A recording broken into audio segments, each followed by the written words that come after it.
The Public Safety Committee will come to order. Members, we have before us House File 285. You have heard, we've heard this bill before in committee. I'd like Representative Lesh, could you briefly review this for us? I will, Mr. Chair, members. What is before you is House File 285 as it currently stands is what was presented about a month ago when we had the 3 full days and 2 nights of hearing on various gun bills, the practical prosecutor's gun package. Number 1, and this was brought by myself as well as Hennepin County Attorney Mike Freeman. And I will point out the provisions of the bill, but I'm going to talk in terms of the DE6 amendment, since that will be offered later by Representative Schoen, and I will specify where you can find these provisions in that amendment. Number 1, it is to keep guns away from felony domestic violence offenders. Members, we passed this list of predicated offenses prior to the time that we passed felony domestic assault by strangulation. So that can be found on 2.16 of the DE6 amendment. Number 2, to keep guns away from repeat juvenile offenders, which is currently not the case in law. So it plugs that hole. That can be found on line 3.1. Number 3, stopping the known transfer of guns to criminals. Under current law, certain people, including convicted criminals, may not possess guns, but if they do, they commit a crime. We propose also making it a crime to knowingly help such people possess guns, for example, by giving guns to them or giving them money to buy guns. This can be found on line 6.16 through 6.18. Number 4, keeping ammunition away from criminals, changing law to comport with federal law that already contains this prohibition. That can be found in Section 5. And finally, members, on the 5th one, limiting access to guns by the mentally ill. Members, currently, if a judge stays an order of civil commitment because an individual has private insurance and goes to a private facility, the stay does not, and you're only committed if you present a danger to yourself or others. But the stay does not preclude the prohibition against possession, which in every other case it would. So this fixes that hole. And that is everything in the bill. The only other thing it does contain that does not include dealing with the gun show loophole, Mr. Chair and members, includes the instant transmission of the individuals who have been committed to the NICS system. Okay, Representative Lesh, so that was you were sort of reading off the amendment that has not been introduced yet, so why don't we, if I understood that correctly, that was House File 285. So Representative Schoen, why don't you introduce your amendment, and if there... Mr. Chair. Mr. Chair. Mr. Kelly. Thank you, Mr. Chair. I just want to applaud Representative Lesh for bringing this bill forward. I think it's a very well thought out bill, and I think it keeps guns out of the hands of criminals and protects law-abiding citizens. So I think we would be glad to support this bill, Representative Lesh, as it is, and we'd be glad to move it forward. So I think this is great legislation. It's something that has been a compromise. You've involved a lot of people, and I think it's good work. So I think as it is, we could support it. Thank you, Mr. Chair. Okay, thank you, Representative Kelly. Representative Lesh, I think we need you to move House File 285 with a recommendation to pass and referred and be referred to the General Register. Mr. Chair, I do so move. Okay, so Representative Lesh has moved that. Now, Representative Schoen. Mr. Chair, I'd like to move the DE6 amendment. Representative Schoen introduces the DE6 amendment. Can you briefly, you've heard Representative Lesh talk about the provisions that are in your amendment already, but maybe you can explain the rest of it to the committee. Mr. Chair and members, the DE6 amendment adds section 7. So all of Representative Lesh's bill is included, and this is in addition to gun shows, transfers of pistol and semi-automatic military-style assault weapons. Okay, very good. Any questions of the author of the bill or the author of the amendment? So, Mr. Chair, if I may if I offer an explanation of the amendment. What this does is it requires anybody going to a gun show, if you're going to purchase from a federal firearms licensed dealer, nothing changes.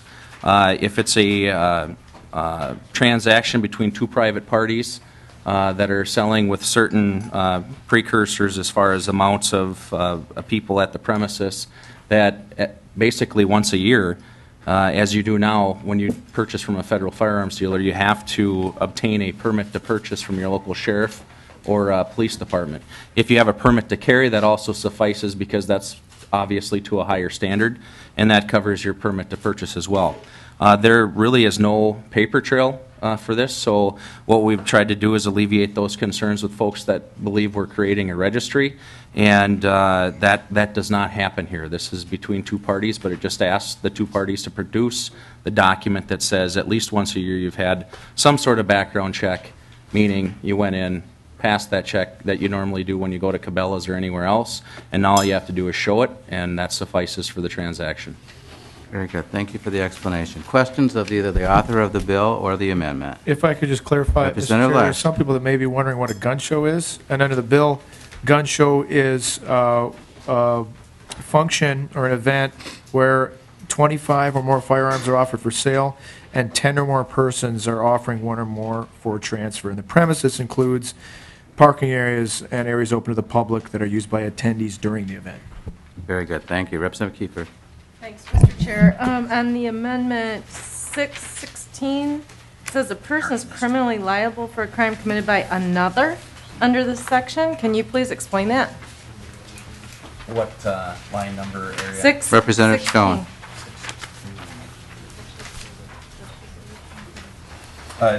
Mr. Chair and Representative Kiefer, actually, that's under the original bill with That's, Representative Lash. Mr. Chair, Representative Kiefer, that's under the practical prosecutor's gun package. And what that says is if you are complicit, prosecutors, police officers run into problems where there are four guys in a car, they roll up on the car, and one gun goes out the window, and they say, well, it's not mine, it's not mine. So if you can determine that one person has procured a weapon for another criminal, you have to be a criminal in this instance. Mr. Debo, can you clarify that for us, just so we're all clear about what that language does? Yes, Mr. Chair. I believe the confusion arises because the original bill had the aiding and abetting language as a new subdivision to Section 624.713. The way the county attorneys, after reflecting on the proposal, they thought it worked better as a paragraph in the existing subdivision 2 of 624.713. So the intent is the same. They've just gone about it in a different way, and so that's why it looks different in the DE6 as opposed to the bill as introduced. Representative Kiefer. Anyone else?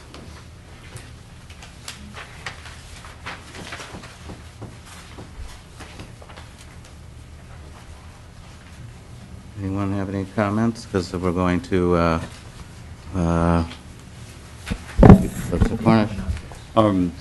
Mr. Chair, I was just wondering if this has implications on the courts. Why are we going right to this floor of it? Shouldn't it go to judiciary or? Representative Hillstrom.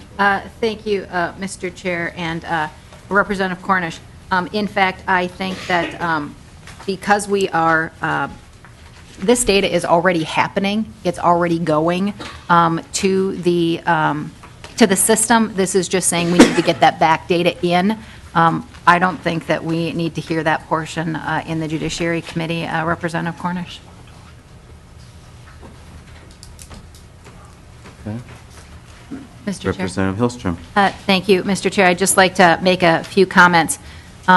Members know that I have been very active in working on this issue and working with House File 1325 in an attempt to find a solution that we could get some bipartisan support for.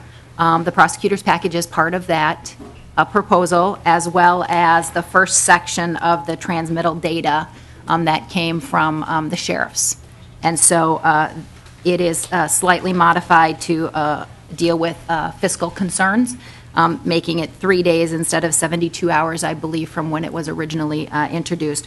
But that is very similar to exactly what's in the prosecutor package. What's different here, and what I agreed to as part of a compromise to move a bill to the House floor to let members vote is to add Section 7, which is the gun show provision. I believe that we have the ability to work on a provision while respecting the Second Amendment rights of law-abiding citizens. And I know that not everyone is happy about this, but I have agreed that I could vote for the DE6 to move this issue forward, and I know that we will have further discussions on many of the issues, including the items that are in House File 1325. Representative Kelly. Mr. Chair, I guess just a question of Representative Hillstrom is maybe a little further explanation of why you don't think it should go to judiciary, because I think this will have a dramatic impact on the courts. I just want to get an understanding as to why you think that's not a logical place for this to go.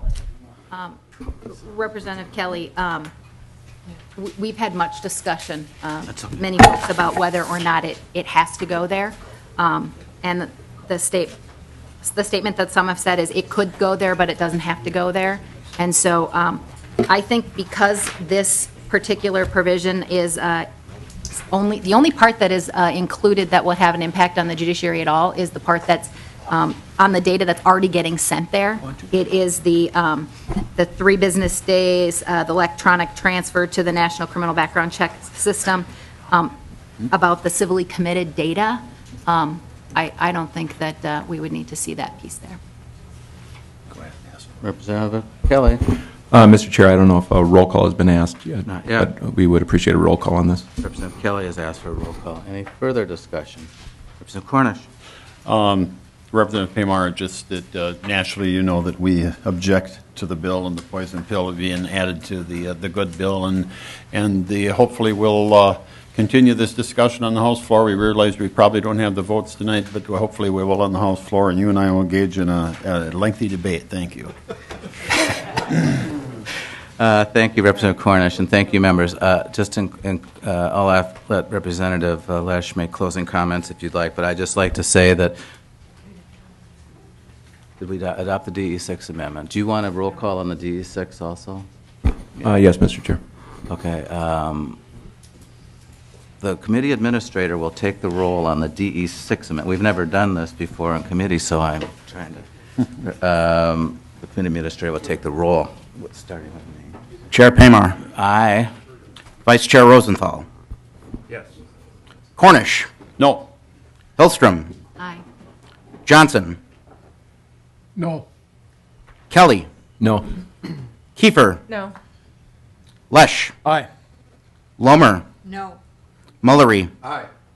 Newberger. No. Savick. Aye. Schoen. Aye. Simon. Yes. Simonson. Aye. Slocum. Aye. Uglum. No. Ward. No.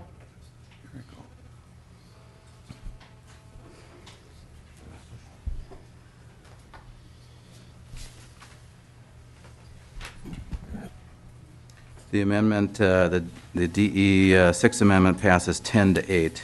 Now we are on the on House File 285 as amended. Representative Lesh, closing comments. Mr. Chair, the compromise to the bill was a difficult process. There were many people that around this table on both sides who put a lot of time into this. The discussion will continue on the House floor. In order to do that, I ask for your support. Okay. Thank you, Representative Lesh. And let me, Representative Kelly. Thank you, Mr. Chair. And Representative Lesh, I appreciate the work that's been put in and your acknowledgement that there was a lot of work put into this, and certainly the public input as well. And we've heard a lot, and Chair Paymar, I appreciate the time that you did give to this. I think that was very well received and very well thought out. But as I opened up, Representative Lesh, I expressed that we would be willing to support your bill before the amendment. And I think that's important because it speaks to the work that has gone on to this, gone into this bill, and bringing groups together that normally don't have a lot in common and generally sit around a table. So I appreciate the work that you did, but it's unfortunate, I think, that we put this amendment on today and that you won't have the support from this side. But Mr. Chair, I don't believe I've asked for a roll call on this, but I would appreciate that as well. Thank you. President Kelly asked for a roll call on on House File 285 as amended. And I would echo that. I would appreciate your indulgence on all of this. Gun violence, as we've talked about, is an important issue in the state, across the country. This is a multifaceted problem, and this is only one piece of the solution. And I hope we can move forward. I hope, Representative Lesch, that you can move forward and talk with especially law enforcement that thinks that the provision in Section 7 is not strong enough, but I think we've taken a good step at dealing with some of the problems with sales at gun shows. Representative Schoen, thank you for offering the amendment, and I would appreciate your support. Mr. Chair, this is a work in progress, and we're already always ready to listen to ideas as we move forward. So thank you. Thank you. The committee administrator will take the roll. Chair Paymar. Aye. Vice Chair Rosenthal. Yes. Cornish. No. Hillstrom. Aye. Johnson. No. Kelly. No. Kiefer. No. Lesch. Aye. Lomer. No. Mullery. Newberger. No. Savick. Yes. Schoen. Yes. Simon. Yes. Simonson. Slocum. Aye. Uglum. No. Ward. No.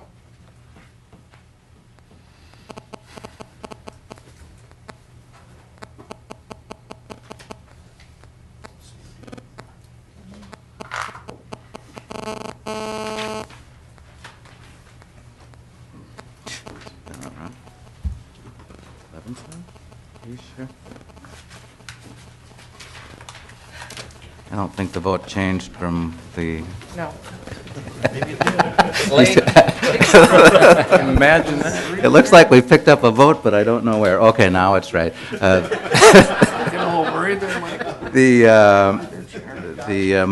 motion, the roll call is 10 in favor, 8 opposed. House 285 as amendment is passed and referred to the general register. Any further discussion? All those, we are done. Thank you, members. The meeting's adjourned.